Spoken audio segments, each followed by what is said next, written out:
Bonjour, Bonjour, bienvenue au Fantasy Film Festival. merci beaucoup. Est-ce que tu peux te présenter, s'il te plaît? Oui, je m'appelle Elisaveta Vinoradova et j'ai réalisé un film sur Bruit du passé, un film horrifique et un peu fantastique, on peut dire. Voilà. Ok. Est-ce qu'on peut avoir un petit synopsis? Oui, du coup, ça parle d'une femme, une mère célibataire qui reçoit une boîte et à partir de ce moment-là, elle commence à être obsédée par un bruit du craquement. Et en fait, c'est une exploration du traumatisme familial. D'accord. Si je ne me trompe pas, on a travaillé avec des gens, enfin d'actrices de plusieurs âges. Oui, Alors, c'était comment cette expérience pendant le tournage et avant le tournage? bah du coup, c'était super parce que en fait, j'ai adoré travailler avec Noélen. C'était la jeune actrice de 9 ans. Elle était très professionnelle, hyper intelligente. Et en fait, c'est drôle parce que tout le monde m'a dit qu'il faut jamais travailler avec les enfants dans le cinéma, c'est trop compliqué, vraiment galère, voilà. Mais pour moi, c'était vraiment une expérience incroyable parce que pour elle, c'était même pas un travail. Elle jouait, c'était un jeu pour elle. Elle me disait que c'est comme jouer avec ses amis. C'était pas un travail, c'était pas dur, c'était amusant. Et elle m'a dit que j'espère que tu vas faire ton long métrage, comme ça on peut passer plus de temps ensemble. C'est Donc c'est très très bien passé. intéressant. Bah oui. Parce que pour nous, on voit ça comme boulot, comme Oui, travail, mais alors pour elle, comme tu viens de oui. l'écrire, c'était genre un beau moment, comme si, ouais, c'est très intéressant, hein. Mm. Euh, alors, ma deuxième question, est-ce que ça t'a pris du temps pour faire une petite harmonie, pour construire une petite harmonie entre... Parce que je sais très bien que dans le court-métrage que tu as réalisé, il y a plusieurs émotions. Donc on part d'un truc familial, après on passe en particulier avec la mère. Donc est-ce que c'était compliqué pendant le tournage de switcher tu as cette émotion familiale, de la détruire à un moment donné pour pouvoir passer à cette émotion plutôt fantastique. Et comment ça s'est passé même avec la jeune actrice? Bah, en fait, pour moi, il n'y avait pas vraiment, il n'y avait pas de séparation entre les deux. Vraiment, c'était plutôt juste une progression naturelle de mon histoire. Euh, du coup, pour moi, j'ai parlé avec les comédiennes et mon équipe. C'était hyper important pour moi, l'histoire et ce que j'essaie de rencontrer. Donc, pour chaque séquence, j'ai expliqué la séquence, j'ai expliqué ce que je voulais dire. Bien sûr que les gens ont lu le scénario, on a déjà discuté plusieurs fois avant, mais même pendant le tournage, il faut juste... J'ai rappelé plusieurs fois que à ce moment-là, par exemple, c'est là où elle commence à perdre cette connexion avec son enfant. Mais oui, c'est pas nécessairement et deux mondes différents, c'est plutôt juste une progression de quelqu'un qui perd, qui, qui se perd. Est-ce que vous avez tourné chronologiquement les scènes? Hum, pas, je veux le dire, pas du tout.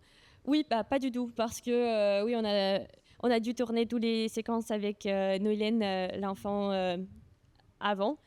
Et après, on a fait tous les séquences où Emily, la personnage principale, ou du coup Justine, a tous les séquences où elle est seule.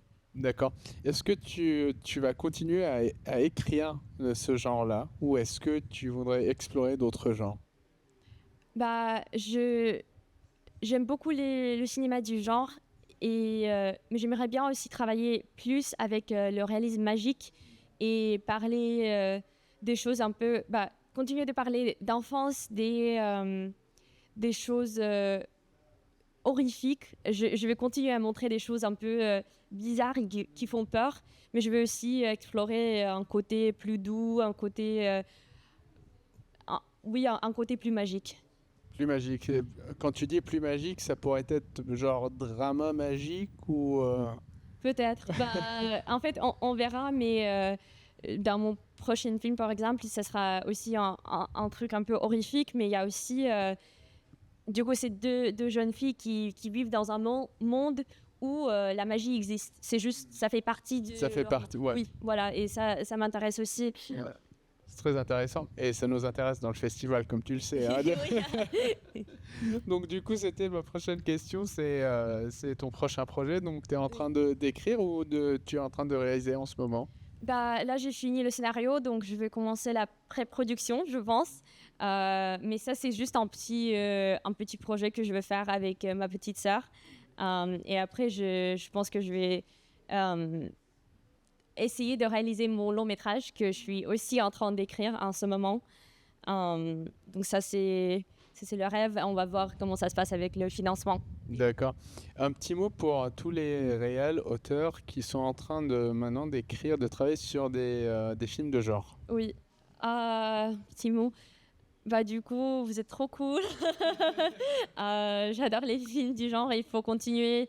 Ça m'inspire beaucoup et ce qui m'inspire le plus, je pense, c'est quand les gens font du cinéma, du bon cinéma avec du sens, sans les moyens.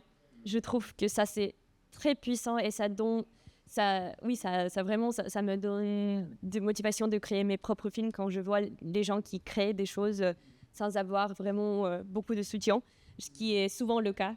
Et j'apprécie beaucoup aussi ce festival pour avoir choisi un film sans boîte de production, sans soutien Bien de sûr. financement, pas de soutien régional, rien du tout. Donc, merci beaucoup. Non, non, mais c'est très intéressant de voir que de donner, d'inspirer, de dire aux gens que t'as pas besoin d'avoir 5 millions de dollars pour faire ton film, c'est l'idée. Oui. Et si tu arrives à concrétiser ton idée avec les moyens de bord, parfait. Et tu vois, c'est l'idée. Donc merci beaucoup pour toi, merci pour cette inspiration. Ça nous a fait plaisir de voir ton film ce matin au festival. Merci. Et je te souhaite une très bonne continuation. Merci beaucoup. Est-ce que Merci. je peux aussi dire un truc pour mon équipe? Bien sûr. Ouais. Du coup, je voulais juste dire que ce film a pu être réalisé grâce à notre équipe incroyable. Mais surtout, on a travaillé